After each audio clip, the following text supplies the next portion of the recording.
Hello students, I welcome you all again in the reagent series. और जो आज का हमारा लेक्चर है that is meta chloroperoxy benzoic acid. In short form it is also known as MCPBA।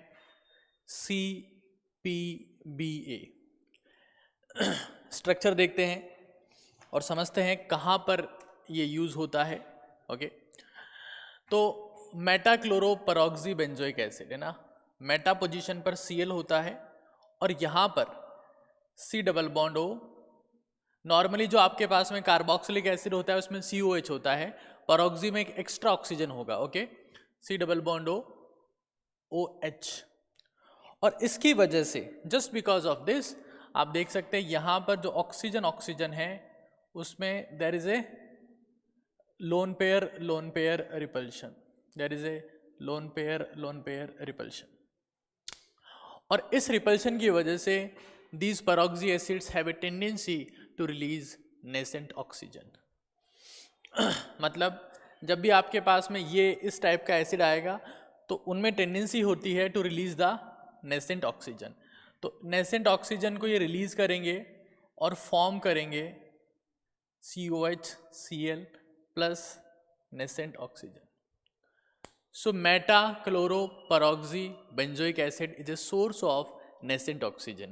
Okay, ये सबसे पहली बात है जो आपको ध्यान रखनी है, it's a very important thing. ठीक है, now if you talk about the nascent oxygen, nascent oxygen का मतलब होता है रिसेंटली रिलीज्ड ऑक्सीजन। ठीक है, it is just like the atomic oxygen. Okay, it is basically atomic oxygen.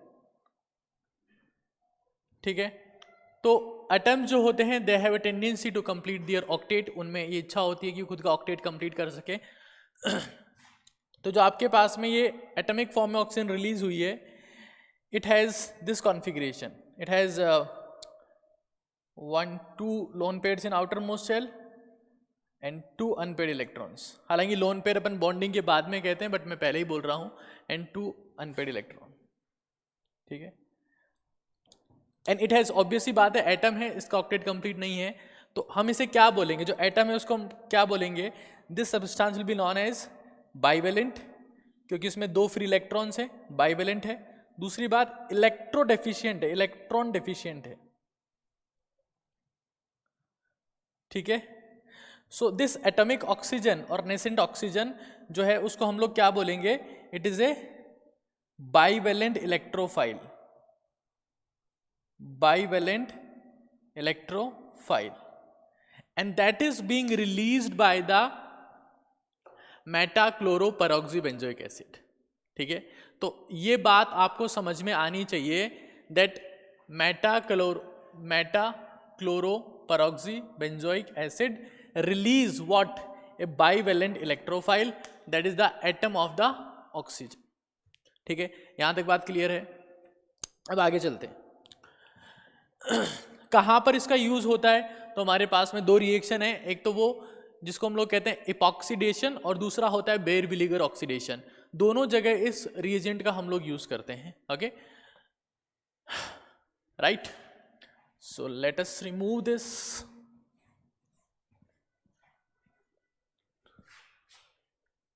तो what MCPBA does, it produces bivalent electrophile,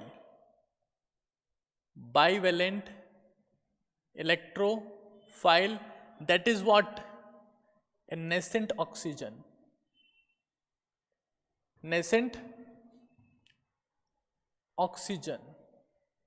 और ये जो आपके पास में रिएजेंट है इसका हम लोग 2 जगह यूज करते हैं, 2 जगह रिएजेंट काम में आता है। ठीक है, एक तो हमारे पास में क्या बोलते हैं हम लोग, इपॉक्सीडेशन और इपॉक्साइड फॉर्मेशन, और दूसरा हमारे पास में काम में आता है bear Villiger oxidation,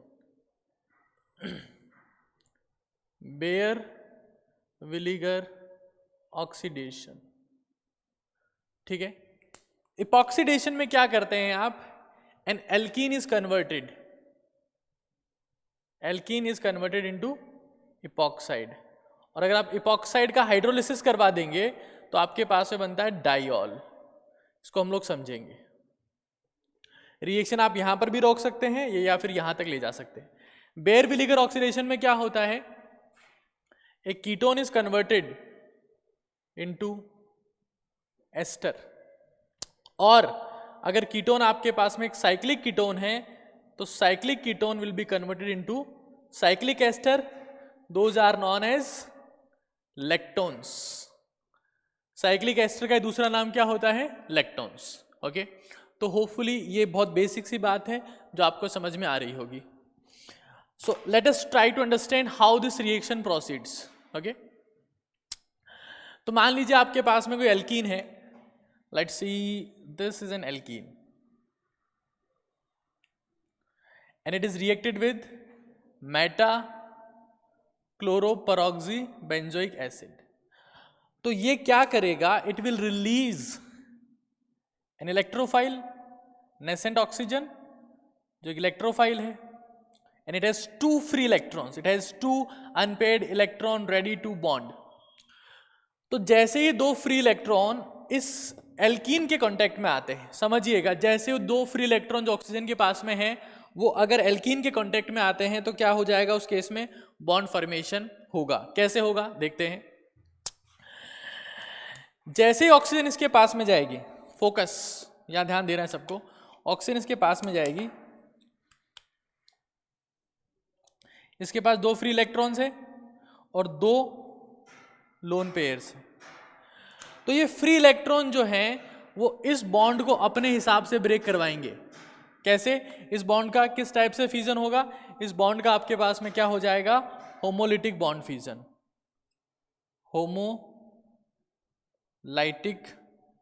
bond fusion, homolytic bond fusion, homolytic bond fusion होगा।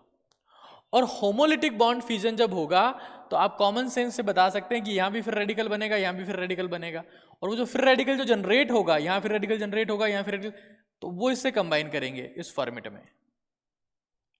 देखो, बॉन्ड फॉर्मेशन जो ब्रेक होता है वो बॉन्ड फॉर्मेशन डिपेंड, मतलब बॉन्ड जो ब्रेक हो रहा है, जो बॉन्ड पहले बना हुआ था वो ब्रेक हो रहा है, तो डिपेंड करता है ऑन द रिक्वायरमेंट। अगर आपके पास में रिक्वायरमेंट है होमोलिटिक बॉन्ड फ्यूजन की तो होमोलिटिकली ब्रेक होगा, मतलब फिर रेडिकल बाहर है। और अगर आपके पास में बाहर आयंस हैं तो वो आयनिक फॉर्म में ब्रेक होगा, मतलब हेटेरोलिटिक बॉन्ड फ्यूजन होगा। बहुत इंपॉर्टेंट कॉन्सेप्ट है।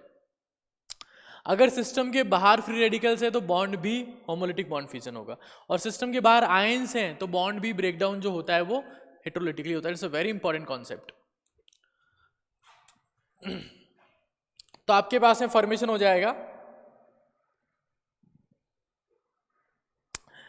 This is an cyclic ether and cyclic ether is known as epoxide. ठीक है, साइक्लिक ईथर आपके पास में बनता है। अब मान लीजिए आप क्या करवा देते हैं, जो साइक्लिक ईथर आपके पास में बना है, इस साइक्लिक ईथर का, ये साइक्लिक और कहां पर बनाता है इस टाइप का साइक्लिक, हाँ याद करो, साइक्लिक ब्रोमोनियम आयन में कुछ इसी टाइप की कंडीशन आई थी, है ना, याद होना चाहिए आपको। वहां पर हमारे पास में साइकिल का फॉर्मेशन हुआ था, उसके बाद दूसरे Br माइनस ने ऑपोजिट साइड से अटैक किया था। तो यहाँ पर भी वाटर के लिए जगह नहीं है।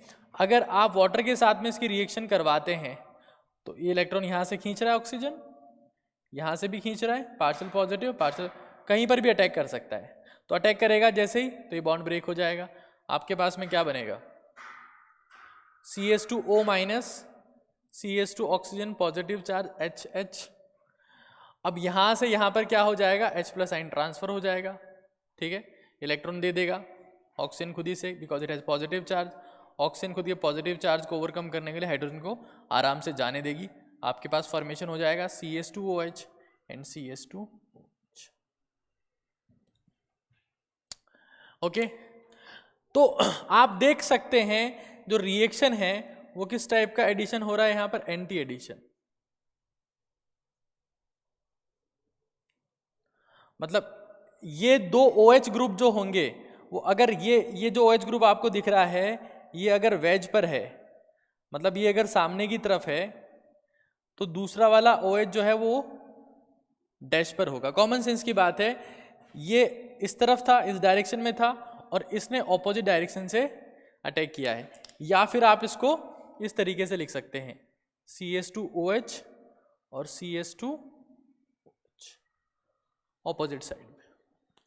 बात समझ में आ रही है आपको?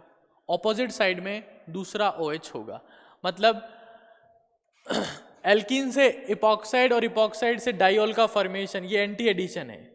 मतलब अगर आपके पास में कौन सी एल्कीन है, let's see we have cis alkene, और सिस एल्कीन पर आपने क्या करवाया, एंटी एडिशन, तो क्या बनेगा, रेसमिक मिक्सचर। अच्छा, रेसमिक मिक्सचर बताने के लिए फाइनली ये तो चेक करना पड़ेगा कि कार्बन ऑप्टिक, अब यहां पर तो ऐसा कुछ हो ही नहीं सकता क्योंकि इसकी वैलेंसी जो है वो चारों वैलेंसी डिफरेंट नहीं है, 2 हाइड्रोजन है। बट अगर चारों वैलेंसी डिफरेंट हो और सिस एल्कीन पर अगर एंटी एडिशन होता है तो CAR, कार आपको ध्यान रखनी है, रेसमिक मिक्सचर का फॉर्मेशन होता है। और अगर ट्रांस है, ट्रांस का मतलब खुद ही ऑपोजिट होता है, तो ऑपोजिट पर अगर एंटी एडिशन होता है तो आपके पास बनता है मीजो। रेसमिक मिक्सचर बनने का मतलब क्या होता है, यहां पर हमारे पास में एनेंशियोमर्स का फॉर्मेशन होगा। किसका फॉर्मेशन होगा, एनेंशियोमर्स का। ठीक है, so it's pretty easy, I think इसमें दिक्कत नहीं होनी चाहिए आपको। चलिए आगे बात करते हैं एक बार, द बेयर विलीगर ऑक्सीडेशन। ठीक है, इस बेयर विलीगर ऑक्सीडेशन, अच्छा इसका एक बार एग्जांपल बता देता हूं आप लोगों को, कैसे एल्कीन इस टाइप से रिएक्ट करती है, देखना एक बार, वरना आपको प्रॉब्लम ही रहेगी, आपको होगी सर समझाया नहीं। C double bond C, D है मान लो यहाँ पर D, तो D की तो जरूरत कहाँ है, हाइड्रोजन ही रख लेते हैं तब भी काम हो जाएगा। CS3H, ये एल्कीन है, सिस एल्कीन, और यहां पर रिएक्शन करवाते हैं इसकी Meta chloro peroxy benzoic acid. First step, second step में इसका करवाते हैं हम लोग हाइड्रोलिसिस। तो सिस एल्कीन पर एंटी एडिशन होगा तो क्या बनेगा, रेसमिक मिक्सचर। रेसमिक मिक्सचर मतलब OH OH H और H, मीजो नहीं होगा कुल मिला के, दोनों ऑप्टिकली एक्टिव हैं। ठीक है, सेम डायरेक्शन में होंगे, कोई सी भी हो सकती है, वो आपको चेक करनी पड़ेगी, कोई सी भी हो सकती है। तो ठीक है, पेयर ऑफ एनेंशियोमर्स बनेगा, पेयर ऑफ एनेंशियोम, 2 प्रोडक्ट्स बनेंगे, एक वो जो लाइट को राइट साइड में घुमाएगा और दूसरा वो जो लाइट को लेफ्ट साइड में घुमाएगा। ठीक है, अंडरस्टूड। कब सिस एल्कीन होगी तो क्या बनेगा, रेसमिक मिक्सचर, CAR, कार ध्यान रखनी, कार, और ट्रांस एंटी मीजो, टेम है ना, मारवाड़ी में टाइम को है ना टेम बोलते हैं, टेम, हाँ कतरो टेम होगो। ठीक है, आगे चलते, let's see when you talk about the Baeyer Villiger oxidation, समझना इसका मैकेनिज्म है एक स्पेसिफिक जिसमें R ग्रुप माइग्रेट होता है, lot of things are there, but I will be telling you these things in very simple format. For example, ये आपके पास में CS3 CS2 CO CS3, एक कीटोन है, इसकी रिएक्शन आपने करवाई meta chloro peroxy benzoic acid. Baeyer Villiger oxidation जो होता है ना, उससे एस्टर बनता है, तो ये बनेगा CS3 CS2 oxygen CO CS3। इसमें क्या होगा, देखो ये CS3 ग्रुप है, ये CS2 CS3 है, ये क्या है, मोर इलेक्ट्रॉन डोनेटिंग, ये तो आप लोग जानते हो ना, it has better plus I. तो जहां पर आपके पास में more electron donating group connect होता है, उसी तरफ मेटाक्लोरो पेरोक्सी बेंजोइक एसिड की ऑक्सीजन आके ट्रैप हो जाएगी। यहां देखो एक और एग्जांपल देखते हैं, let's see we have this, एक तरफ साइक्लोहेक्सिल ग्रुप है, एक तरफ CS3 है, आपने रिएक्शन किससे करवाई, Meta chloro peroxy benzoic acid, तो किस तरफ ऑक्सीजन ट्रैप होगी, इसकी तरफ, because it is better electron donating या रिलीजिंग ऑक्सीजन COCH3। अब आप देख सकते हैं, क्या देख सकते हैं आप, this is R group, this is R group, क्या RCOOR, RCOOR, ठीक है। Both of these are what, ester, दोनों क्या है, ये एस्टर है। बात समझ में आती है ना आप लोगों को, both of these are what, ester. अगर मान लीजिए इसकी जगह हमारे पास में क्या हो, अच्छा इसको let's see, we have this cyclohexanone. अब यहां दोनों तरफ एरिया सिमेट्रिकल है, अगर सिमेट्रिकल है इसकी रिएक्शन आप कराते हैं मेटा क्लोरो परऑक्सी बेंजोइक एसिड से, तो दोनों में से किसी भी तरफ ऑक्सीजन आ जाएगा और क्या बन जाएगा, साइक्लिक एस्टर। इन साइक्लिक एस्टर्स को हम लोग क्या कहते हैं, they are known as lactones, they are known as lactones. अब एक क्वेश्चन मैं आप लोगों को देता हूं, आप लोग उसे करने की कोशिश करिएगा, it will be a very easy question for all of you, okay. So over here, may I write over here? Okay, over here, यहां देखिएगा एक बार आप लोग, मान लीजिए हमारे पास में ये एक कीटोन है, ठीक है, यहां पर CH3 कनेक्टेड है और इसकी रिएक्शन आपने किससे करवाई, मेटा क्लोरो परऑक्सी बेंजोइक एसिड, ठीक है। तो अगर आप ये रिएक्शन कैरी आउट करते हैं तो ऑक्सीजन कहां पर आएगी, नेसेंट ऑक्सीजन कहां ट्रैप होगी, देखो इस तरफ से अगर आप जाएंगे तो ये ऐसी स्ट्रक्चर है और इस तरफ आप जाएंगे तो ऐसी स्ट्रक्चर है, लेकिन राइट साइड में एक एक्स्ट्रा ग्रुप है CH3, तो अगर एक्स्ट्रा ग्रुप है तो ऑक्सीजन यहां पर आएगी, नहीं यहां पर आएगी, बिल्कुल यहां पर इस तरफ ऑक्सीजन आएगी और आपके पास में फॉर्मेशन हो जाएगा इसका oxygen double bond O CH3। ज्यादा इलेक्ट्रॉन रिलीजिंग पार्ट जहां पर होता है वहीं पर ऑक्सीजन आके ट्रैप होती है, ठीक है। तो ये आज का हमारा रिएजेंट था, that is Meta chloro परऑक्सी benzoic acid. ये रिलीज करता है bivalent electrophile, that is a nascent oxygen, जो हमारे पास में एल्कीन्स का इपॉक्सीडेशन करने के काम में आती है। उन इपॉक्साइड्स का हाइड्रोलिसिस करने पर डायोल का फॉर्मेशन होता है, और ऐसे ही जो आपके पास में बेयर विलिगर ऑक्सीडेशन होता है उसमें आप कीटोन से एस्टर बनाते हैं। अगर आपके पास में साइक्लिक कीटोन है तो वहां पर साइक्लिक एस्टर बनता है जिसे हम कहते हैं लेक्टॉन। उसमें नेसेंट ऑक्सीजन उसी तरफ जाएगा जहां पर आपके पास में बेटर इलेक्ट्रॉन रिलीजिंग ग्रुप जुड़ा हो जिस साइड में, ओके। तो आज के लिए इतना ही है, मैं उम्मीद करता हूं आपको समझ में आया होगा। And don't forget to comment कि आपको नेक्स्ट क्या कोई आपकी स्पेसिफिक रिएजेंट चॉइस है, प्लीज लेट मी नो, और क्या इन लेक्चर्स में कुछ इंप्रूवमेंट की जरूरत है, देन लेट मी नो। और आपको लेक्चर कैसा लगा ये जरूर से मुझे बताइएगा, because that is the only way to communicate in between us.